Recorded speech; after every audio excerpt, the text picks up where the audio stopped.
And hello again from WJ Live, powered by the Western Journal. My name's Josh Manning. I am Deputy Managing Editor for Assignment at the Western Journal. Joining me today on my right, Andrew Shasha, who is Director of Feature Content. Yes, sir. We just made up a title for him. And joining us via live television, internet, satellite uplink, is Cameron Arcand, also a writer for the Western Journal. Cameron, thank you for being here. We appreciate you. Thank you. All right, so let's talk. As usual, multiple things to cover today. One of the biggest stories of the day is the jobs report that's out. We're going to talk about that. And we've actually got some just fantastic video of the mainstream media freaking out over the poor jobs report that came in. Literally can't believe their own eyes. Well, it's a good video. We'll show it to you in just a second.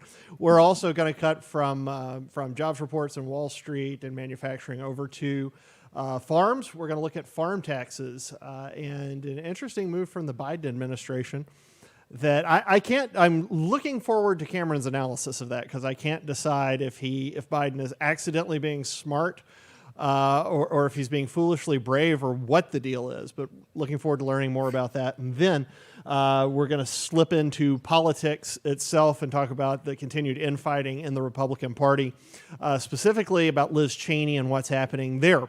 So you want to stay tuned for that. First off, though, let's talk about the news of the day. Big jobs numbers came in today. It was a profoundly disappointing report for the Biden administration. Another way of saying that is it was a profoundly disappointing report for the mainstream media, since they are essentially the same thing. We were hoping to see, Wall Street was hoping to see, financial analysts were hoping to see 1 million new jobs this month. 1 million new jobs this month. Undershot. If you haven't seen, they were just a little under that. If you haven't seen the news today, not quite 300,000, 266, I think, is what we came in at. They only missed it by 750 million, so not that big a deal. We've got excellent video I want to run for you. This is from CNBC. It's their senior economic reporter, Steve. I'm going to say Leisman, maybe it's Leisman, who knows. But they cut to Steve. Steve was trying to report on the jobs numbers. They had just come out, and they were so bad, he didn't believe it. Let's run that video. Let's get to Steve, because he's got the number. Okay, good, 1.08. Steve, the number. Wow, it just came across. Give me a second here. There we he have is. the number here. Just came across. Sorry about that. It came across very quickly here. It looks like 266,000. It looks like it was a big disappointment at 266, but maybe I have that wrong. Let me double check the Bureau website here. 1 second. Yes, 266 is correct. Let's double check the website. Yes, 266 is correct. Again, only off by about 735,000, 734,000 decimal point jobs. Yeah, exactly. So, of course, the Biden administration is in damage control mode because, remember, Trump was supposed to be the entire problem with the economy. It wasn't the lockdowns. It was COVID and Trump not having dealt with it early enough, and Trump's policies not working for the situation we were in. That's why we were losing jobs. When we got Biden in, doggone it, the economy was going to just explode and we were going to have those jobs. So the Biden administration is in damage control mode. And the ever deft of tongue, Joe Biden, took to the air today and said the following. This month's job numbers show we're on the right track. We still have a long way to go. As I said, my laser focus is on growing the nation's economy and creating jobs. His laser focus is on the economy and creating jobs. And what did Joe Biden's laser focus get us for the month of April, folks? 266,000 new jobs. He ought to have said that he was handling something else. The border crisis has been on my mind. Anything this else slipped my mind. Guys, really, if my focus had been there, we would have hit the million. I was distracted by the border crisis. I was distracted by Hunter. I was distracted by Major getting obedience training. Major Biden, obedience training so that he doesn't bite anybody else in the White House. Anything other than jobs. But no. Folks, this is what you get when Joe Biden is laser focused on jobs and the economy. A 75% miss.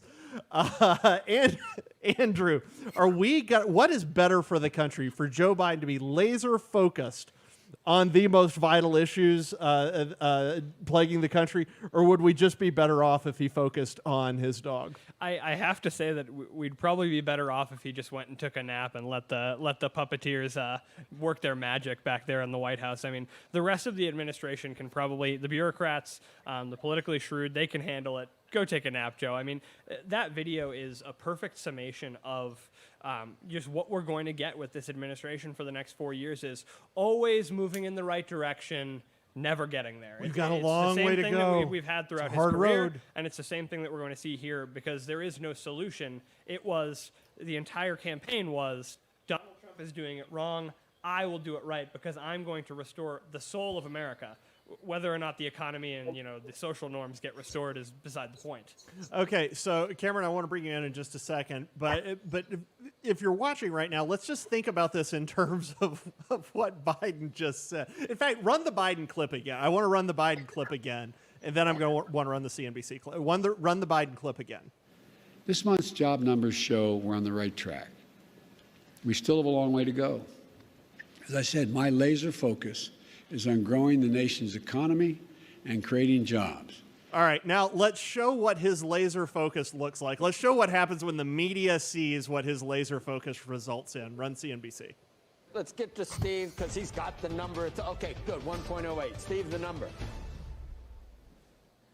Wow, it just came across. Give me a second here. Laser focus, we folks. have the number here. Just came across. Look at the laser focus from the president. Sorry This about is what that. it looks came like. across very quickly here.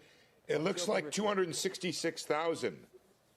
It looks Precision like it was a right big there. disappointment at 266, but maybe I have that wrong. Let me double check the Bureau website here. He's 1 focused like a second. laser. I'll bet I'm wrong. Yes, 266 is correct. Oh, I'm not wrong. It's 266. What a joke. Cameron, is this a joke being perpetrated on the American people? I think what's so ridiculous about it is that the Biden administration is doing absolutely nothing to want the country to reopen and get people back to work. And they're like, we're going to have job creation. It's like, where are these jobs going to come from if you don't want people to go back to work? And I saw a story that we're probably going to have out later today about how we're paying people the equivalent of $16 an hour right now in federal benefits to not work. We are incentivizing people to not go back to work because why wouldn't you? We were talking about that before the show. If you are making more money by not working, of course you're not going to go back. So the administration is pushing Congress. They're not pushing anybody to do anything about this. So a lot of states are trying to, like Montana and South Carolina, I know, are trying to take matters into their own hands with that. They're saying we're going to stop the federal unemployment benefits. But it's ridiculous because he's not doing anything to make this better. Yeah, I am trying to figure out right now how to get my 13 and 14-year-old kids on the dole. If I can get them pulling in that cool $30,000 a year in federal benefits, and federal and state benefits, that'd be really nice. Cameron, you brought up what is the other side of this coin, and the Associated Press ran a piece on this today. Titled, "The U.S. Chamber of Commerce, U.S. Chamber calls for an end to $300 weekly supplemental unemployment benefits." The U.S. Chamber of Commerce is calling for Washington to immediately stop paying out-of-work Americans an extra $300 a week in unemployment benefits. They say the boost in government aid is giving some recipients less incentive to look for work. Now, unless you are, I guess, in California or New York and, just kind of locked down into oblivion, or maybe Michigan, if you've been out and about, you've seen signs everywhere saying help wanted, help wanted, help wanted. There are people who desperately are trying to hire. The Western Journal is trying to hire right now. We just cannot get enough people. And I do think there's something to this idea that we're essentially paying people to stay home. What do you think, Andrew? No, absolutely. Just going out to lunch today, every restaurant on the side of the road has got a help wanted sign in the window. I mean, the problem here is that we're talking about incentives for people to go back to work. We need to talk about the incentive that politicians have to send them back, and there is absolutely no incentive. They have gained nothing but power from this year of lockdowns and this year of COVID policy. Why not continue the COVID regime? And then on the left, we have folks who have been arguing for a $15 an hour minimum wage for 2 decades slowly that has taken over that party. And now they have it. They have a $16 an hour minimum wage for people who are unemployed. What incentive would they have to take that away from folks and still get votes? Yeah, they skipped the middle step where you've got $15 minimum wage for actually working. They just skipped that and went to $16 per hour for not working. That was some remarkable sleight of hand. But folks, that's what you get when Joe Biden is laser focused. You get that kind of advancement of the welfare state. Cameron, are the politicians going to have the guts to actually pull the plug on all of this free loot that is just so great if you prefer to sit home like a couch potato and do nothing? Well, I hope so, but if not, I might quit this job right after the show and take advantage of some of Why are we going to work? As a contract worker, I work this part-time. I might go on the dole right now with that, but you guys are in the production honestly, booth. If you can get just a job ad up for us, since Cameron's going to be on the dole here in about 20 minutes. I'll let you know. I'll let you know how those California benefits are working out too for me. But honestly, I hope that they do encourage people to go back to work. Certain states are now, Montana is paying people $1,200 to go back to work. They shouldn't have to do that, but they're doing it anyway. So it's an interesting idea. I mean, if you can get more value out of the person, it's terrible to have to do that. But if you can get more than $1,200 worth of value out of the person, go for it. All right. So this is we've been talking about jobs. We've been talking about policy and those things. That's Wall Street and in D.C. Let's talk a little bit more about the heartland now. Now, Biden has been laser focused on the economy, but that doesn't mean he's ignored farms and farmers. Cameron, what's up there? It takes a lot of guts to mess with the American farmer. What's happening there? Yeah, so as part of Biden's new tax proposals to pay for his laundry list of projects, he's including revising one of the provisions that's a little bit lesser known called the 1031 like-kind exchange. Now, this basically means that if you are replacing certain items for an agricultural purpose, you don't necessarily have to pay tax on it if it's under a certain amount. This allows farmers to maybe replace equipment or land. Now, under the 2017 Tax Cuts and Jobs Act, this was narrowed to just real estate. So people could really only avoid paying these additional taxes if it was on new land that they were exchanging out. But now Biden wants to, under this new plan, he wants to cap that price at $500,000. So let's say a small farm, has a plot of land, but they see another plot of land that is worth $750,000, for example. They sell their land, they make this exchange. Because it was over $500,000, under this new plan, they would now have to pay taxes on it. Now that hurts a lot of small farmers really badly.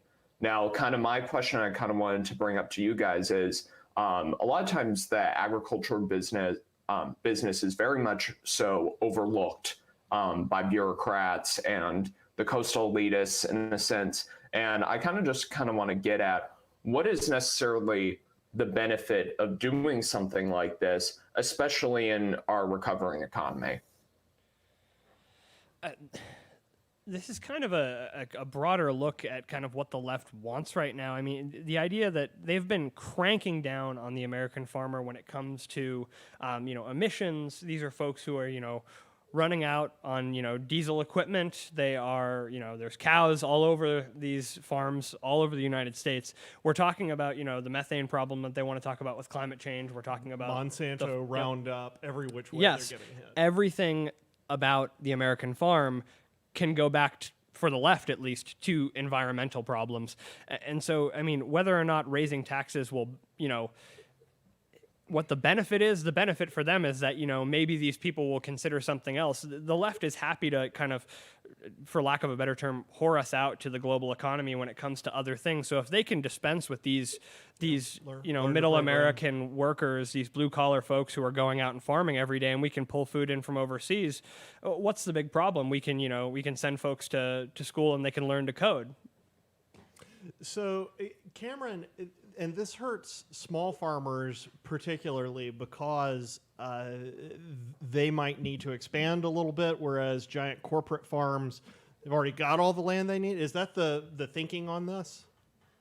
Yeah, that's basically the thinking on this, that it will hurt small farmers more because a lot of them are already struggling to get by under the current economic situation. So it does pose a lot of tough questions, especially with a lot of Democrats who kind of seem to be very anti-corporate America, yet at the same time, all of these policies seem to be exclusively benefiting corporate America. Well, yeah, and it's remarkable how those Democrats who are anti-corporate America somehow end up on the boards of American corporations and somehow end up getting paid tens of thousands of dollars to speak to American corporations. It's incredible. I mean, the hypocrisy is unbelievable. I absolutely love how angry the Democrats have gotten over SALT tax deductions.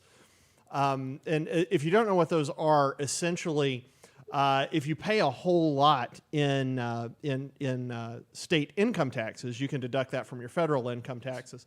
What the Trump administration had done was they had capped how much of that deduction you could have. And what it did was it really hurt rich people who were paying a ton in taxes and then were then deducting it. And the Democrats who always say, "Oh, we're for the little guy. Oh, the big guy, the rich guy needs to pay more." All of a sudden, they were having to pay more, and they just freaked out over the SALT programs. So of the deduction caps. So yeah, that hypocrisy is unbelievable. It also bothers me that you would have. I mean, I'm from the South. I'm from Arkansas. The idea of I'm from Arkansas. I went to grad school in New England. The idea of any kind of a New England or a DC bureaucrat having any idea what goes on in a farm in Arkansas is just, there's no way that that's true. And having them set policy that impacts those people is alarming.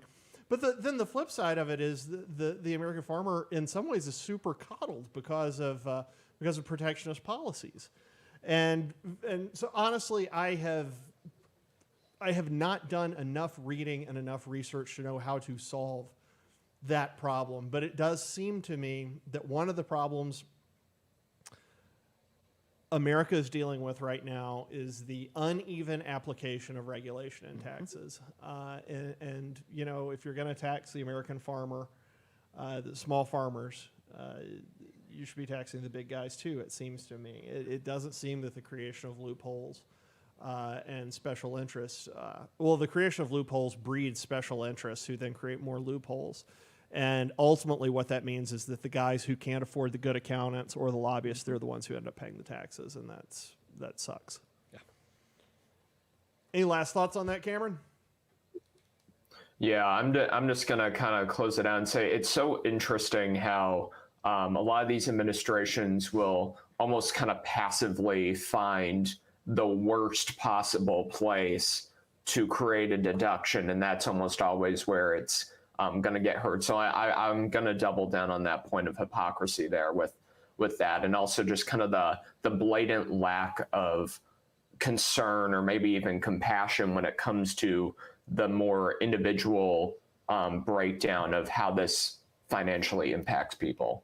Yeah, I mean, the problem you have too is that when we're talking about the impact that this has on small businesses, we know that when it comes to small businesses, there's kind of the 10-year figure where it's if you survive 10 years, you'll survive beyond. If you don't, you won't. The fact that this could actually kind of extend that number, and we could be seeing folks, family farms for after generations getting killed. The left hates their genetically modified foods. They hate these massive factory farms and the way that they mistreat animals, but that's what you're going to have when you're essentially disincentivizing small folks to kind of get ahead and do that work, that kind of work.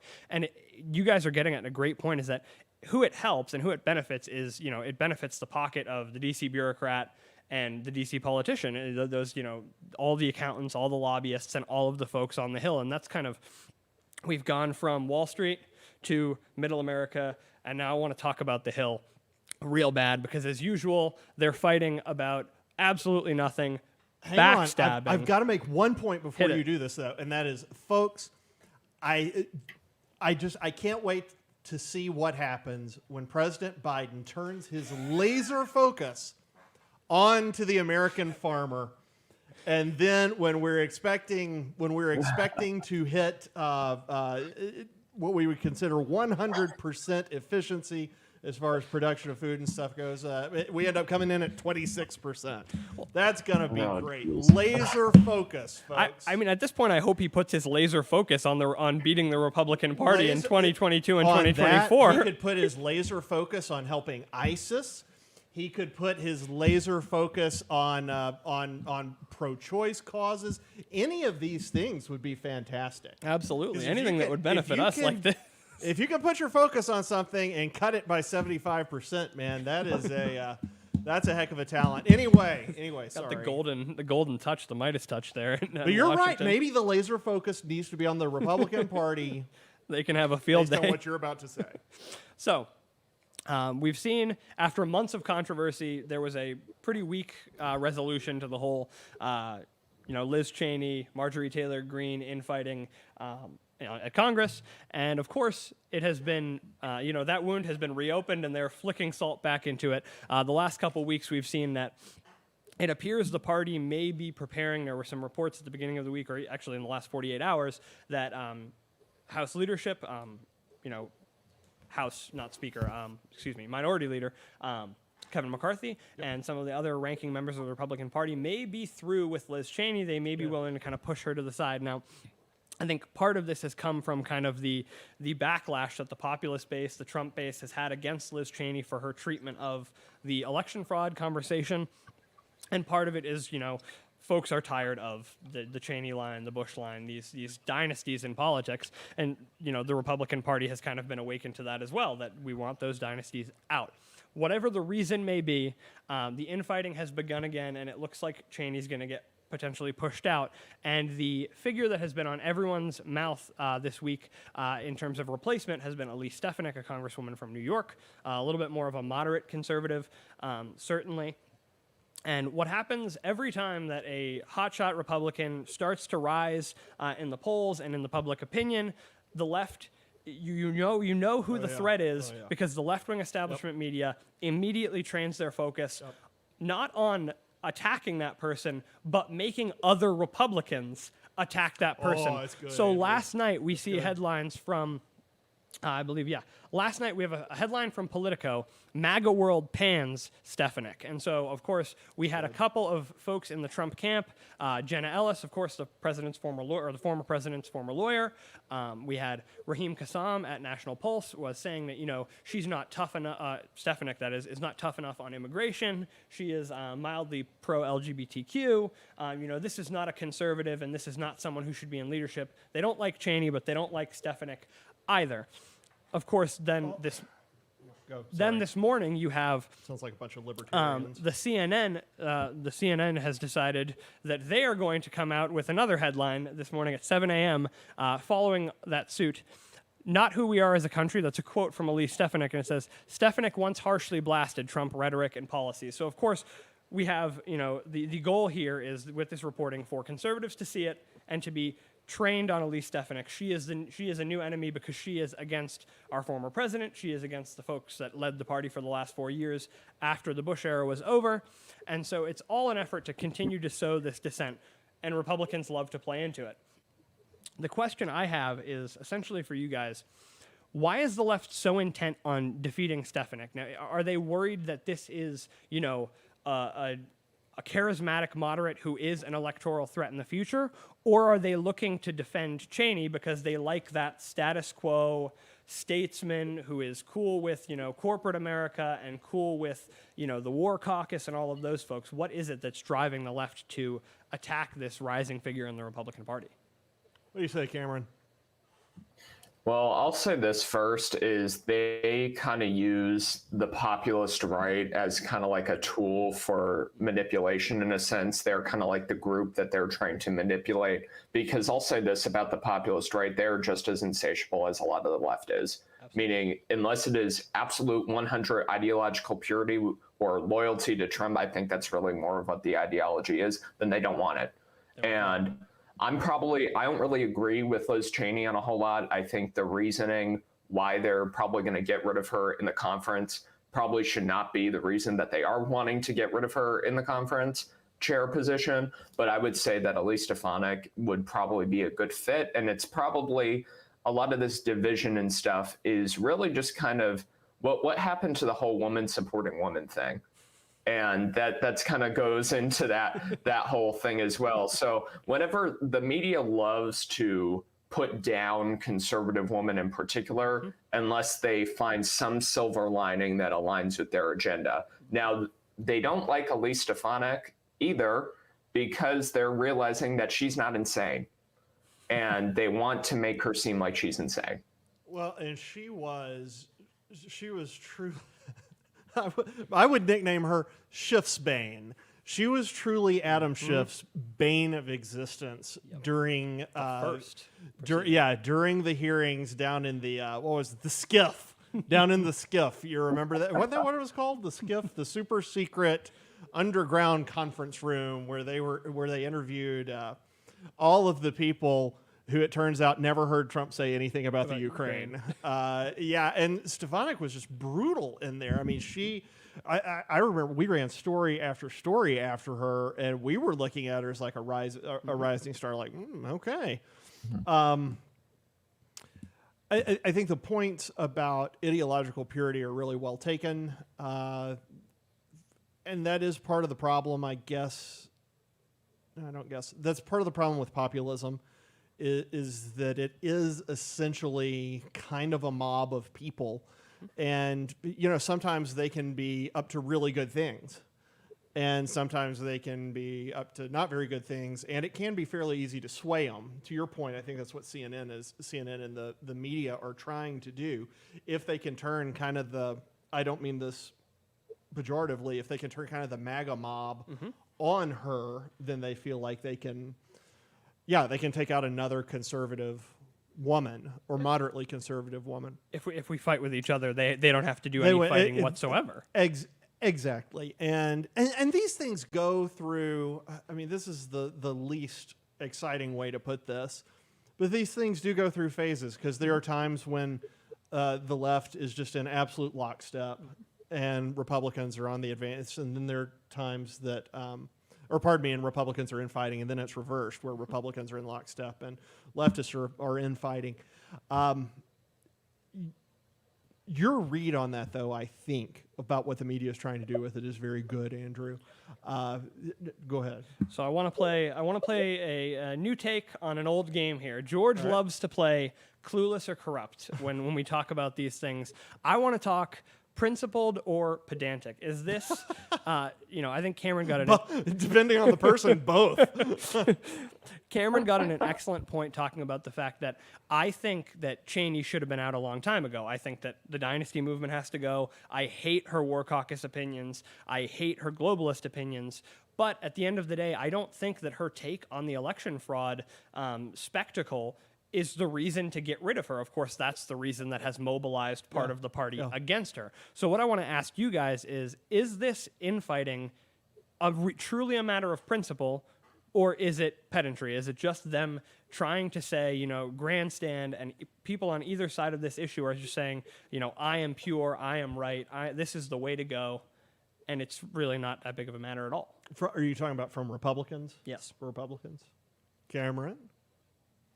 I'm going to say it's grandstanding, because I don't think the average person, or maybe even the average Republican Congress person that wants Cheney gone, I don't really thinking they're considering her take on foreign policy on this. I don't think that's the reason we're not dealing with any extremely pressing foreign policy challenges right now that would get her to go. It's about loyalty to the former president, and there's no other way you can cut it because she voted for the Trump impeachment. It's all gone downhill for her since then.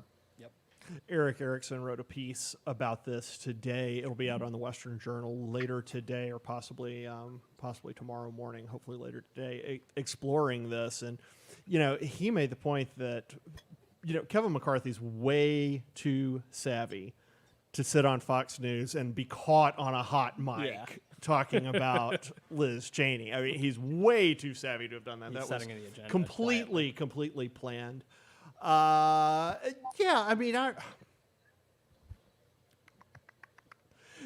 think it's grandstanding. It's there's some amount of pedantry in it. Almost said pederasty. Not that. That's probably in the Senate too, but not that we know of right now. At some point, it's just a bunch of political machinations where the people in D.C. are just using movements that they see in the country. They're weaponizing them against their political rivals. And the Cheneys are super powerful. And if you get somebody powerful out and replace that person with somebody less powerful, that's probably going to increase your relative power. And so at the end of the day, some of it's just politics. Erickson's piece, I thought, was pretty good. There are reasons to dislike Liz Cheney.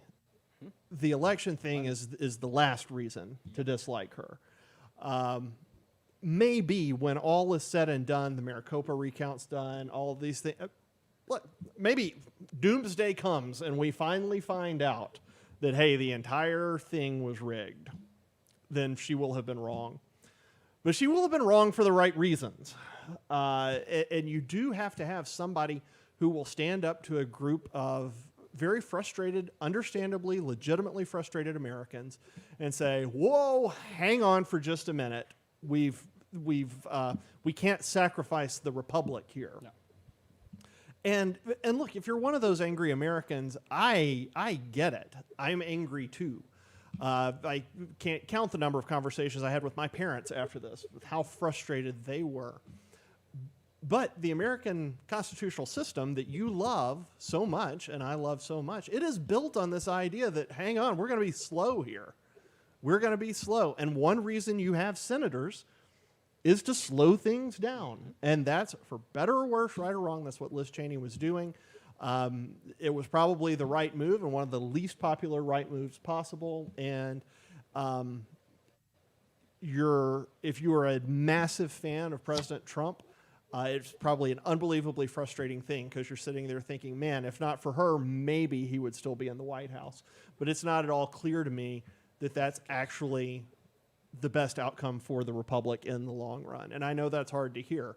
But at least the Republic is still together right now. It's not. I'm not positive it would be. Well, here's Cameron, the thing too, is that a lot of people went after Mike Pence. They think he's a traitor.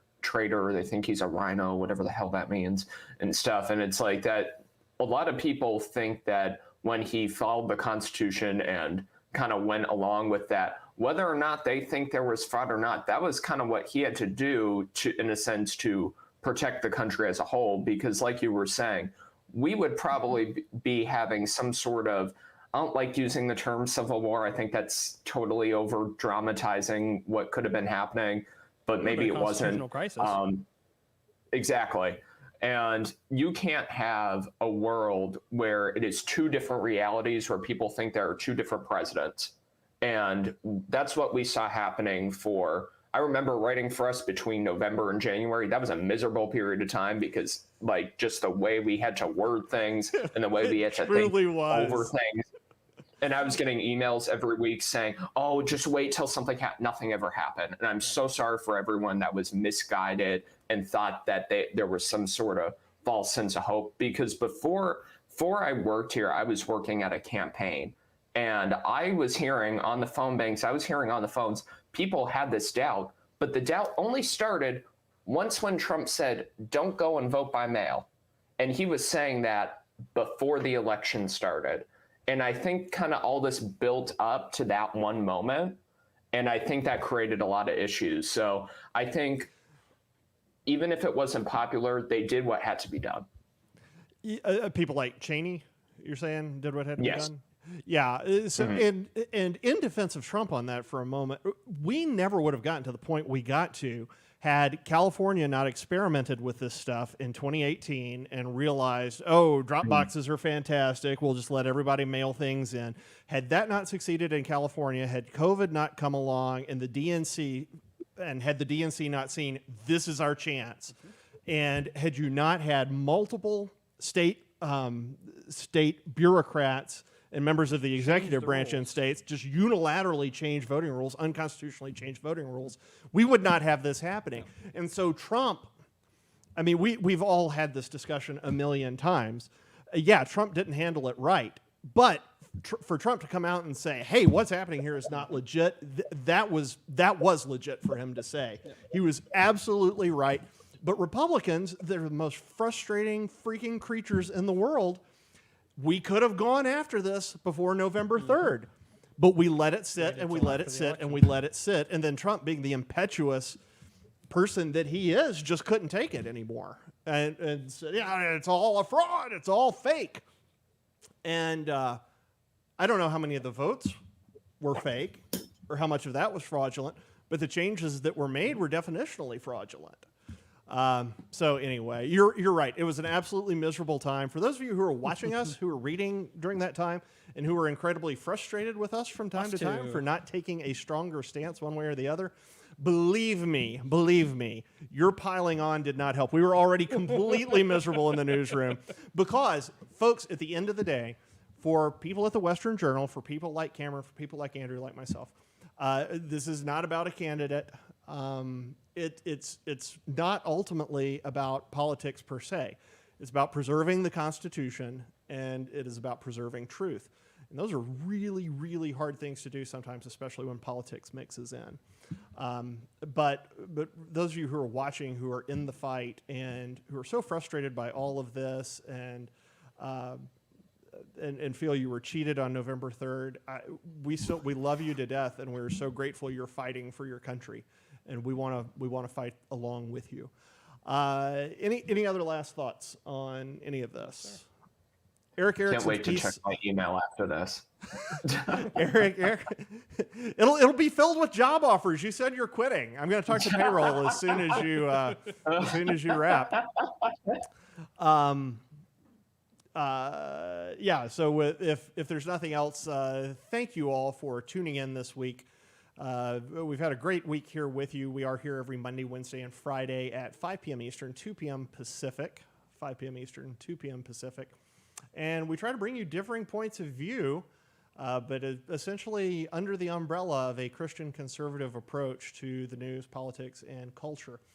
If you're watching us on YouTube, be sure to click the subscribe button. After you click that, a little bell will pop up. You'll be able to click that bell. That'll make sure that when we go live, you get notified. No more shadow bans. And if you are, if you're a regular user, a regular reader of the Western Journal, we're so grateful for your support. Thank you for reading our content. If you feel led to support us in other more direct ways too, feel free to go to westernjournal.com/join. Westernjournal.com/join. We are running, I think we're running a couple of specials right now on memberships where you can team with us and work with us to get out the truth. We are 100% of what you give goes to get the truth out. We don't have any billionaires funding us, and there's nobody who is becoming a billionaire off of this business. We operate on a very tight budget, and we do that because we don't want to be beholden to anybody else. Best we can, we're beholden to the truth. So that's it for us, for Andrew, for Cameron, for the rest of the folks at the Western Journal and WJ Live. I'm Josh Manning. We'll see you next week. In the meantime, have a great weekend. Hey guys, huge story. We need a fresh card. Let's red label it. Roll as fast as we can. All right, on it. Sounds good. All right, guys, we got a red label breaking story. Can we get a picture for that? And can we try to get that out in the next 20 minutes? I want eyes on it as soon as possible. On it, Joe. 2 more minutes and we'll be live. Sam, we're going to need a slot for that story, so figure out what you want to bump. Ashley, we're going to want to translate it into Spanish yesterday. Sí, señor. We can slide it in at 2:30. It should be going out here in about 10 minutes.